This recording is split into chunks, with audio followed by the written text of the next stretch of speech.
السلام علیکم۔ اگر یہ سوال کیا جائے کہ اس کائنات میں سب سے پہلے کیا تھا،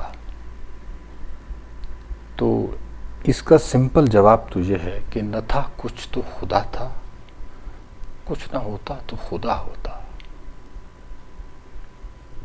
زندگی کے آغاز سے متعلق ڈفرینٹ تھیوریز ہیں، تفصیل کا وقت نہیں ہے، 5 منٹ کی ویڈیو بنانی ہے۔ تو ایک تھیوری یہ ہے کہ جب زمین ٹھنڈی ہوئی تو ایک الیکٹرک سپارک ہوا جس سے لائف کا آغاز ہوا۔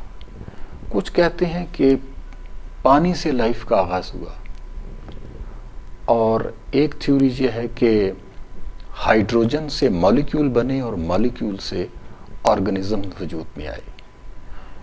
تو یہ اس طرح کی ایک لمبی بحث ہے، لیکن ایک چیز جو سائنس اور مذہب میں ہمیں کامن ملتی ہے وہ یہ ہے کہ زمین پر پہلی تخلیق پانی ہے، اور پانی سے ہی لائف کا آغاز ہوا۔ بخاری کی ایک حدیث ہے کہ حضور نے فرمایا کہ اللہ نے ہر چیز کو پانی سے پیدا کیا۔ اب سائنس کہتی ہے کہ کوئی چیز کریٹ نہیں ہوئی بلکہ ایوالو ہوئی ہے۔ پہلے ایک مولیکیول بنتا ہے، پھر وہ آر این اے اور ڈی این اے کی شکل اختیار کرتا ہے، اور جب ڈی این اے میں چینج آتی ہے، یعنی اس میں میوٹیشن ہوتی ہے، تو نئی اسپیشیز بن جاتی ہیں۔ اب تک کے جو سب سے پرانے راکس اور فاسلز کی جو اسٹڈیز ہوئی ہیں، اس کے مطابق کوئی 3.7 ارب سال پہلے کے ان راکس میں مائکروسکوپک آرگنزم پائے گئے، یعنی زندگی کے آثار پائے گئے، اور کہتے ہیں کہ پہلا انسان آج سے کوئی 20 لاکھ سال پہلے افریقہ کے علاقے میں ایمرج ہوا، اور ایوولوشن کے عمل سے گزرتے گزرتے آج ہم جو انسانی شکل ہے موجودہ، اس کے ساتھ موجود ہیں۔ تو بات یہ ہے کہ چیزیں کریٹ ہوں یا ایوولوشن سے تشکیل پائیں، کریٹر تو ایک ہی ہے، اوپر والا۔ وہ جس طرح سے چاہے چیزوں کو کریٹ کرے، جس طرح سے چاہے بنائے۔ اسلامی نقطہ نظر یہی ہے کہ حضرت آدم اس زمین پر پہلے انسان تھے، اور انہی سے ہی انسانی نسل کا آغاز ہوا۔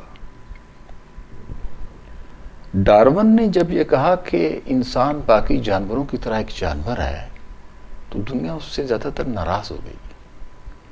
لیکن بنیادی طور پہ اگر آپ دیکھیں تو انسان ایک جانور ہی ہے، مگر ہم اگر انسان ہیں تو اپنی عقل و شعور کی وجہ سے اور حیوان ناطق ہونے کی وجہ سے ہمیں اشرف المخلوقات بنایا گیا۔ ورنہ کیا تھا؟ ہماری تاریخ کیا ہے؟ چند ہزار سال پہلے تک انسان، ہم کیا تھے؟ دوسرے جانوروں کی طرح شکار اور شکاری کے علاوہ اور کیا تھا؟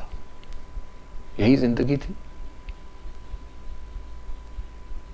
بلکہ آج کے ماڈرن دور میں بھی ساؤتھ امریکہ میں جو ایمیزون کے فارسٹ ہیں، وہاں انسان جنگلی زندگی گزار رہا ہے، اسی طرح ہی ننگا اور چھوٹے چھوٹے ویپنز کے ساتھ وہ شکار کرتا ہے، زندگی گزار رہا ہے۔ یہ الگ بات ہے کہ آج ہم ستاروں پر پہنچ رہے ہیں، دنیا کو رول کر رہے ہیں، نئی نئی ایجادات کے ساتھ۔ پتہ نہیں اب 2050 تک یا 3000 تک یہ دنیا کیا سے کیا ہو جائے۔ لیکن معاملے کا نچوڑ یہ ہے، بقول آئنسٹائن، سائنس جو ہے یہ مذہب کے بغیر لنگڑی لولی ہے، یہ آئنسٹائن کا کہنا ہے کیونکہ وہ کہتا ہے کہ سائنس کیا اور کیوں کی تشریح کرتے ہوئے جب کیسے پر آتی ہے تو اس کا دماغ بند ہو جاتا ہے، رک جاتا ہے، اور پھر وہاں سے ان اللہ علی کل شیء قدیر شروع ہو جاتا ہے۔ تو آج کے لیے اتنا ہی کچھ۔ اپنا خیال رکھیے گا۔ اگر آپ نے چینل ابھی تک سبسکرائب نہیں کیا تو سبسکرائب کر لیں اور بیل آئیکن پریس کر لیں۔ خوش رہیے، خوش رکھیے۔ اللہ حافظ۔